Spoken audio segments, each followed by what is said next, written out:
actually spent almost a day coming up with how we wanted each character style to be. You know,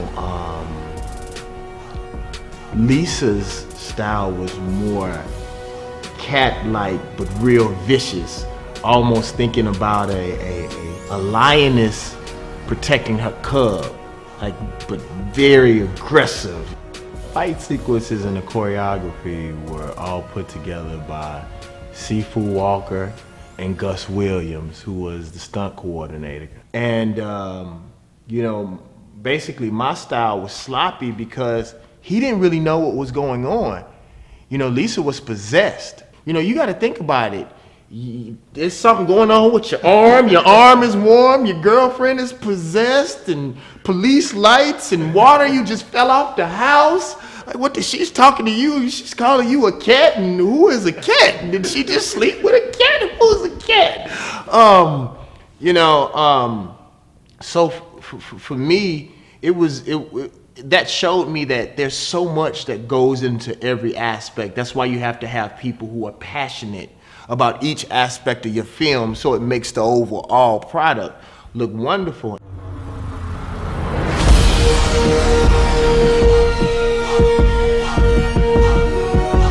Miss Terry Vaughn is a very good actor, an excellent actor, and even more, one of the most amazing people I've ever met in my life. I called her, and I told her that it was very important for me to have dark-skinned woman as the lead lady, but she has to be an excellent actor first.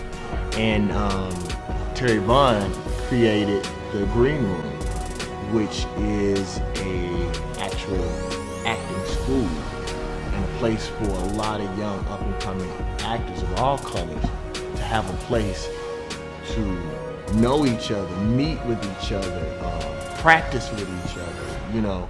So I called her and said, do you have any suggestions? Because we had been looking for actresses all over the United States. And she said, I have one choice. And she said, I'm gonna send you this choice. And I'm gonna tell y'all something that's just for behind the scenes. She worked at a gym. So the way that she got this part, she was beautiful, she did the lines. I knew that I couldn't afford any stand-in stunt people. I did all my stunts, she did all her stunts. That was dope. That was good, big dog. So I was like, you know, are you physical? She said, watch this. The girl ran up the wall. What? Scaled across, beautiful as this girl is, scaled across the top of the gym and landed and say, how about that? You got the part.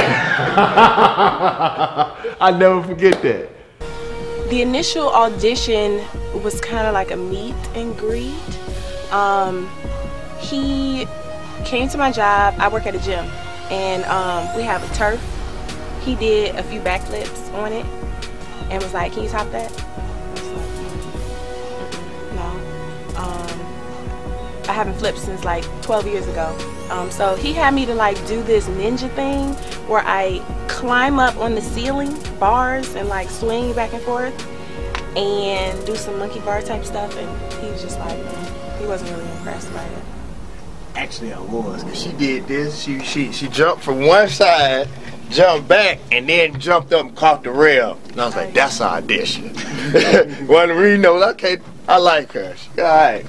And what I did was, it's like, for me, a lot of times people ask you to be something that they're not willing to be, and I don't believe in that. Like sometimes when I go to auditions and stuff, I feel like sometimes people try to make you do stuff not necessarily for the part, but for their egos.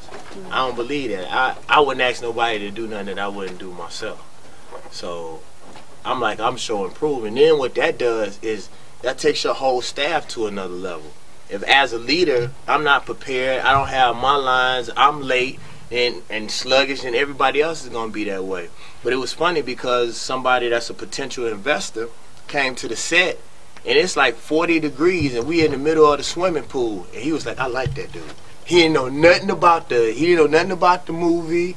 none of the stunts or none of that. He just said, these kids are out here working in 47-degree weather in the middle of a swimming pool shooting their own movie. He's like, that's ill.